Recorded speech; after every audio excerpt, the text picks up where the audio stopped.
So first, how it started out was everyone goes into high school, and then I went into a program in astrophysics and astronomy at Waterloo, and it was very abstract. A lot of it was theoretical, and a lot of the stuff I couldn't really put to practice into like what I could do as a career. So then I'll start to look around, try to look for something more tactile, try to look for something that is a little bit more hands-on. And I came across dental technology. So then I enrolled myself at George Brown College for the dental technology program. And then after that, that's where I got licensed and then became an RDT. And that's where essentially my full career started.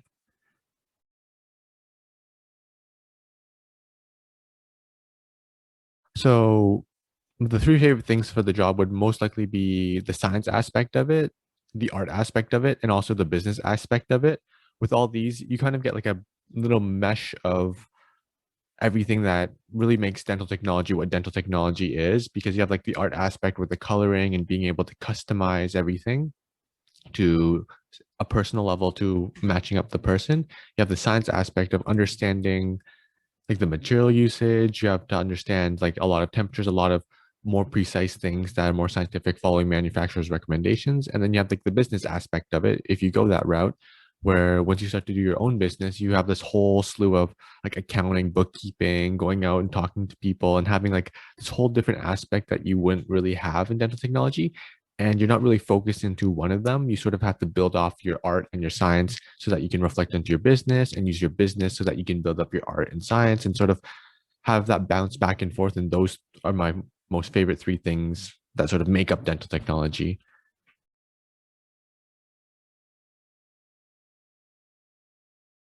It might not necessarily apply to every dental technologist, but for me, it would most likely be the business aspect of it. Because once again, I wasn't taught anything for like bookkeeping, accounting, collecting payments. None of this was really taught at the college because not everyone takes that business route. So for me, that was the biggest obstacle, was being able to go out to other doctors and canvas and sort of open myself out, because I picked this profession more because I wanted to stay to myself and stay at a desk, maybe listen to music or something and not necessarily interact, but then getting out there and getting that little tiny bit of interaction is nice to have like a little change of pace. And that was an obstacle that I had to overcome, being able to open myself up, talk to people face to face, talk to people who might just in the end reject you, because you know that every time you go to a doctor's office, they're not going to instantly say, okay, I want your business. I'm going to start sending my stuff to you. You sort of have to overcome that obstacle, overcome rejection, and overcome sort of like a bumpy ride when it comes to first starting up an account with a doctor and then working from there.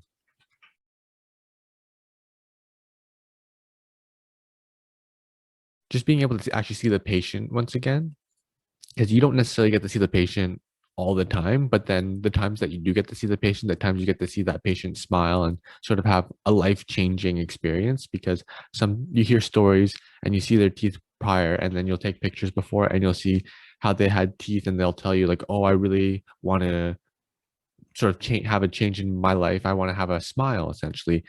And being able to be a part of that and seeing the patient, and a lot of these patients that do focus on for aesthetics, because you don't necessarily get to see the patients that, say for example, you need something for function, you need something for a night guard, or you need something for just like a crown all the way back.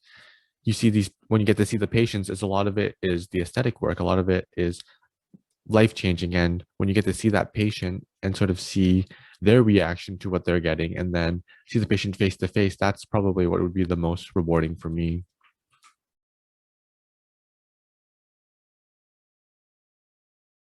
A few bits of advice would be mostly to shadow and be able to see what's actually going on in the field, because a lot of the stuff on the internet, maybe what you're hearing from other doctors, it might be outdated, especially how the profession is constantly evolving.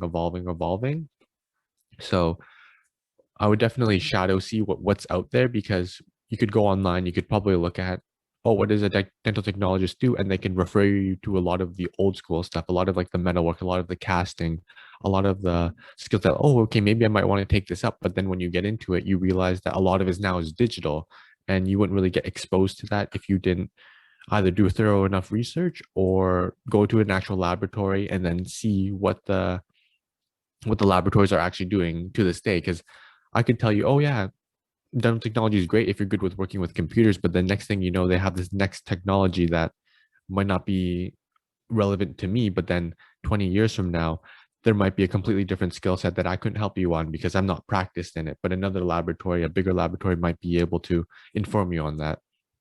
And I guess on like on a smaller note is just being aware that, well, I guess this is two pieces of advice, but on a smaller note, being aware that this is a very tactile profession. And if you have any hand pains or any other sort of things, I would definitely reconsider if you're, especially if you're starting out young, because that could definitely affect the longevity of your career. Not to say that you have to necessarily work with your hands now, because a lot of it is digital. If you're good with a computer, you never really have to touch anything other than getting your license and everything. You can always specialize more in a digital aspect and focus a lot on the computer work, a lot of the CAD work, and a lot of the 3D modeling and that stuff, and stay away from those, I guess, tactile skills.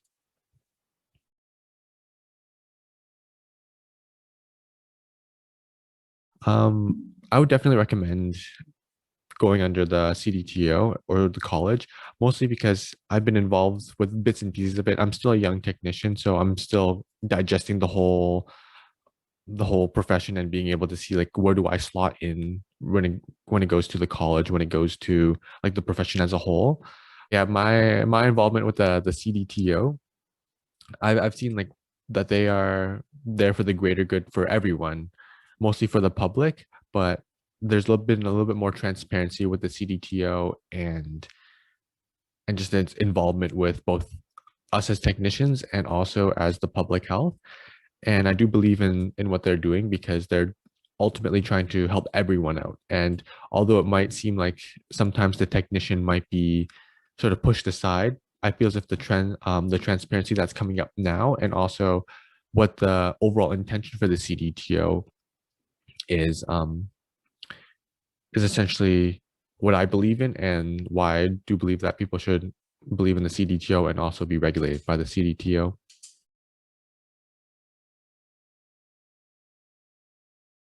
So for the doors that were open to me, actually, quite a bit of them were open, as still, once again, being a younger technician. I've been involved with the QA committee for the CDTO in itself, which is why I can sort of see a little bit more of like, okay, this is what the CDTO is actually trying to offer. This is what the CDTO wants to bring to the public and both to the technologists as well. And it's for everyone. It's for the greater good. It's for all of us. And also Catter as well. I guess you mentioned for Catter that this will also be potentially published on Catter. But yeah, I was also involved with Catter with creating the questions and also the examination. And none of this would have been possible without getting my RDT, because once again, you can't necessarily make an examination for RDTs if you aren't in RDT to begin with.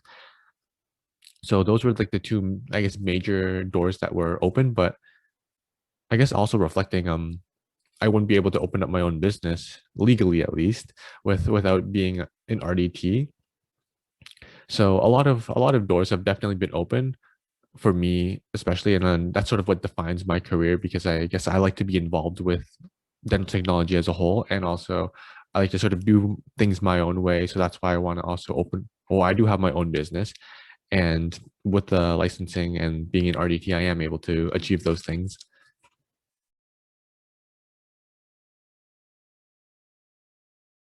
I definitely do agree that my career has reflected a positive experience, mostly because I can't necessarily pinpoint anything negative that has happened to me both in school or into the workforce.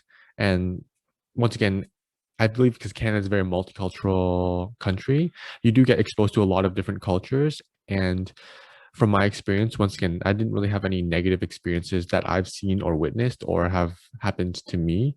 So I would agree that there hasn't been any like sort of any racism or prejudice or anything that's happened in the field, at least to my knowledge.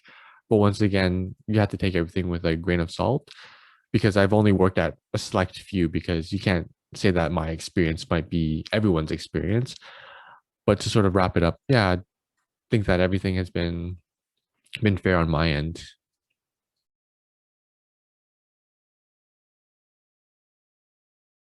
I definitely would say that I have had couple mentors, and I guess I kind of define mentor loosely because depending on the varying degree at which the mentor has sort of pushed their knowledge base on towards you can define whether or not they were good or bad, or were they a helpful, or were they a mentor that you could sort of remember.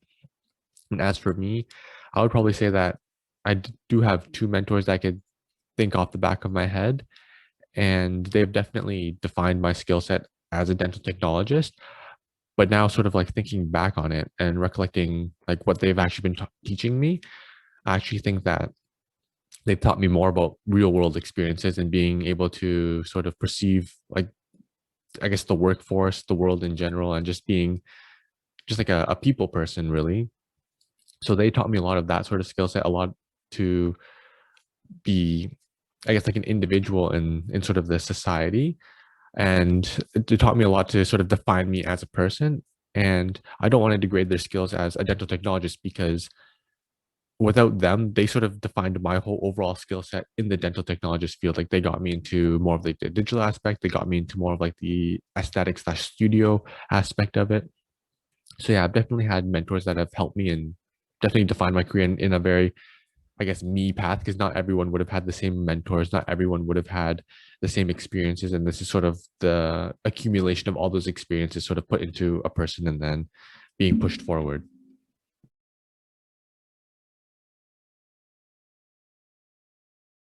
Yeah, I definitely do want to pay it forward from like what the mentors were able to push on to me. And if I were to have someone underneath me to also help push on my knowledge base to them, because I'm always forward thinking in the dental technology profession.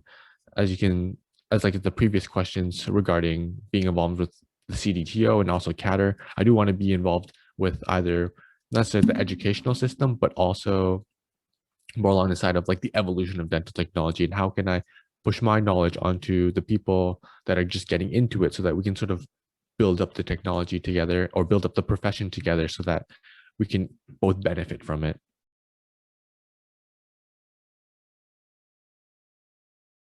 I guess for this profession is that it's constantly evolving.